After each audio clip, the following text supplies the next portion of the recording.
कोणत्याही परिस्थितीत अतिक्रमण करू नये. आम्ही अतिक्रमणाच्या विरोधात आहोत. वाहतूक पोलीस निरीक्षक वैभव पटेल यांनी आज बीड शहरातील राजमाता जिजाऊ स्मारक, राजीव गांधी चौक, संत भगवान बाबा चौकातील अतिक्रमणे हटवण्यास सुरुवात केली. यावेळी त्यांनी भाजी विक्रेत्यांना रोडवर अतिक्रमणे करता येणार नाहीत, रस्त्याच्या एका बाजूला बसावे असे सांगत न ऐकल्यास कारवाई करण्याचा इशारा दिला.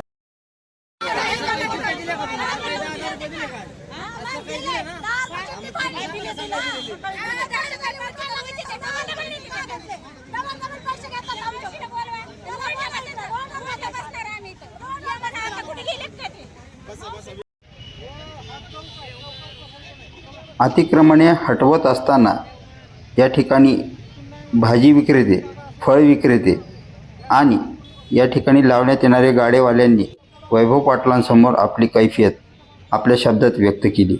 नगरपालिका रोजच आमच्याकडून टॅक्स वसूल करत आहे, त्यावेळेस यांना अनधिकृत टॅक्स गोळा कसा करता येतो? जर टॅक्स गोळा करता येतो तर मग आम्हाला या ठिकाणाहून हटवण्याचा काय संबंध, असा सवाल त्यांनी उपस्थित केला.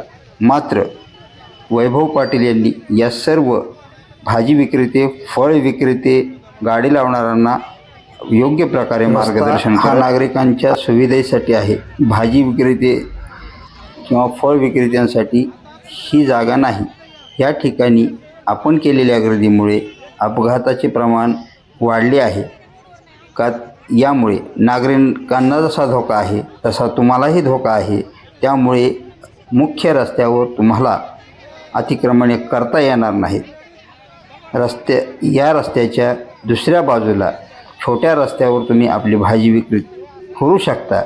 मात्र कोणत्याही परिस्थितीमध्ये तुम्हाला मुख्य रस्त्यावर अतिक्रमणे करून भाजी विकता येणार नाही.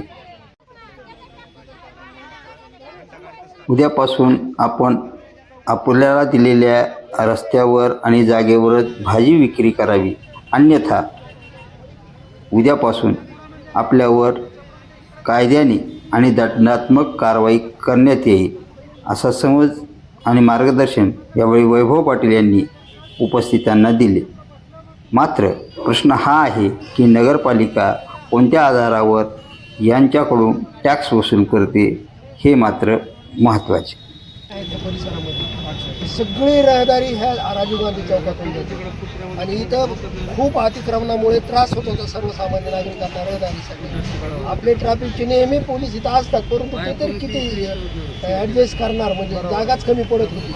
परंतु पाटील साहेबांकडे सगळ्या नागरिकांच्या ज्यावेळेस तक्रारी गेल्या, त्यांनी स्वतः आम्हाला सांगितले की तुम्ही सगळे या, त्या ठिकाणचं अतिक्रमण काढून इथल्या नागरिकावर अन्याय होणार नाही अशी देखील आपण भूमिका घेऊ. आणि आज खरंच त्यांची न्यायाची भूमिका या ठिकाणी आपल्या सर्वांना पाहायला मिळाली. आहेत ते भाजीपाला विक्रेते, महिला असतील, पुरुष असतील, त्यांना एक व्यवस्थित जागा त्या ठिकाणी नेमून दिली.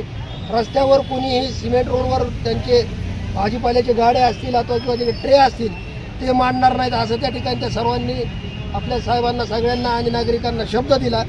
आणि सर्व व्यापाऱ्यांची इच्छा होती की हे असं करावं. निश्चितच यापूर्वी कधीच झालं नाही. ट्रॅफिक डिपार्टमेंट होतं, ट्रॅफिक डिपार्टमेंटच्या आत्तापर्यंत 5-10 वर्षात आम्हाला PIच माहीत नव्हतं. ते काय कुठं असते तर काय करते ते काय माहीत नव्हतं. परंतु आपल्या काळामध्ये प्रत्येक ठिकाणी रस्ते मोकळे व्हायला लागले. सामान्य नागरिकांना त्या माध्यमातून येण्या जाण्याचे जे अडथळे असायचे ते दूर व्हायला लागले. म्हणून आम्ही तुमच्याकडे मागणी केली आणि तुम्ही तातडीने कार्यवाही केली. त्या लोकांवरही अन्याय होऊ दिला नाही. म्हणून मी सर्वांच्या वतीने, या परिसरातील नागरिकांच्या वतीने आपल्याला खूप खूप धन्यवाद देतो, आपले आभार व्यक्त करतो. या कामासाठी मला सहकार्य करणारे आमचे पत्रकार, आमचे बांधव कुसरेकर साहेब, आमचा लहाना भाऊ पिंटू माने, योगेश लोंढे आणि आमचे व्यापारी जे आहेत, बागवान मंडळी आहे, आमचे बागवान गल्लीतले सगळेच, ते पण गरीब माणसं आहेत, ते पण सगळं ऐकतात, असं काही नाही. आणि आम्ही हिंदू मुस्लिम सगळ्याच समाजाचे या ठिकाणी एकोप्याने राहतो पहिल्यापासून. आमचे पाण्यात टाकीवरचे सगळे टोपिक असतील, सगळे कर्मचारी वीर सगळेच. आणि असंच आम्ही या ठिकाणी तुमचं आम्हाला सहकार्य द्या. आम्ही तुम्हाला चांगल्या कामासाठी, कधी तुमच्या सहकार्यासाठी आम्ही या ठिकाणी पोलीस प्रशासनासोबत व्यापारी सगळे आहोत अशी या ठिकाणी ग्वाही देतो. आणि आपण आल्याबद्दल पुन्हा एकदा धन्यवाद व्यक्त करतो आणि थांबतो. जय हिंद, जय महाराष्ट्र.